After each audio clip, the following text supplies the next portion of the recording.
யார் தேவனுடைய ராஜ்யத்தை சுதந்திரிப்பார்கள் என்று ஆண்டவர் சொல்லுகிறார்.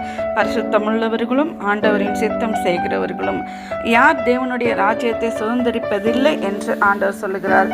விபச்சாரம், வேசித்தனம், அசுத்தம், காம விகாரம், விக்கிரக ஆராதனை, பில்லிசூனியம், பகைகள், விரோதங்கள், வைராக்கியங்கள், கோபங்கள், சண்டைகள், பிரிவினைகள், மார்க்க பேதங்கள், பொறாமைகள், கொலைகள், வெறிகள், களியாட்டுகள், இப்படிப்பட்டவைகளை செய்கிறவர்கள் தேவனுடைய ராஜ்யத்தை சுதந்திரிப்பதில்லை என்று ஆண்டவர் சொல்லுகிறார். சகோதர சகோதரிகளே, உங்களுக்குள்ள இப்படிப்பட்ட குறைவுகள், பாவங்கள் இருக்கிறதா என்று சிந்தித்து பாருங்கள். நம்மை நாமே நிதானித்து அறிந்தால் நாம் நியாயம் தீர்க்கப்படும். நம்முடைய குறைவு, நம்மளுடைய பாவங்கள், நம்மளுடைய பலவீனம் நமக்கு தான் தெரியும்.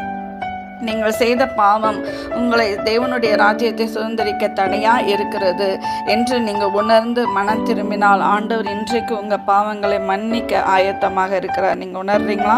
நான் இந்த பாவத்தையெல்லாம் நான் செய்திருக்கிறேன், என்னை மன்னிங்க ஏசப்பான்னு கேட்குறீங்களா? கேட்கும் பொழுது நீங்கள் ஆண்டவர் உங்கள் பாவங்களை மன்னித்து உங்களை ஆசீர்வதிப்பார். விசுவாசியுங்கள், மனம் திரும்புங்கள். நன்றி. ஆமென்.